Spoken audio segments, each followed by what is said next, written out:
আজকে আরও একটি গোপালের কেকের ডেকোরেশন নিয়ে আমি হাজির হয়েছি। তো আজকে যে কেকটা বানাচ্ছি সেটাও একটা গোপালের জন্য, মানে জন্মাষ্টমী কেকের অর্ডার ছিল আমার। তো জন্মাষ্টমী অনেক দিন আগেই চলে গেছে, জানি আমি অনেকটা লেটে ভিডিও ছাড়ছি। আসলে আমি ভিডিওগুলো এডিট করারই টাইম পাচ্ছি না। তো যাই হোক, তোমাদের জন্য সময় বের করে আমি এডিটটা নয় করেই নিলাম, করে তো তোমাদের সাথে ভিডিওটা শেয়ারও করলাম। তো এই যে ভিডিওটা দেখছো, এইটা হচ্ছে এই কেকটা বাটারস্কচ ফ্লেভারে। সে আমাকে একদম নিজের মতো ডিজাইন করতে বলেছিল, নিজের মতো ফ্লেভার করতে বলেছিল, মানে আমাকে কোনো রকম চাপ দেয়নি। আর এটা আমার একদমই নিউ কাস্টমার, মানে সে আমার থেকে ফার্স্ট টাইম এই কেকটা নিচ্ছে। এবং আমি তো খুবই এক্সাইটেড ছিলাম যে তার আমার কেকের টেস্ট কেমন লাগবে সেটা জানার জন্য আমি ভীষণ আগ্রহে বসেছিলাম।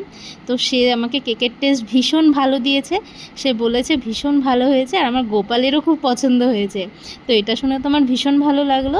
আর কেকটা দেখো আমি কীরকম ডেকোরেশন করেছি, আর সিম্পল একদমই হালকা একটা ইয়েলো শেডের আমি কেকটাকে রেখেছি। হ্যাপি জন্মাষ্টমী লিখে আমি পুরো কেক ডেকোরেশনটা কমপ্লিট করেছি।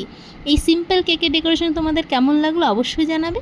তাহলে আজ এই পর্যন্ত, দেখা হবে অন্য কোনো ভিডিওতে। তাহলে আজকের জন্য টাটা।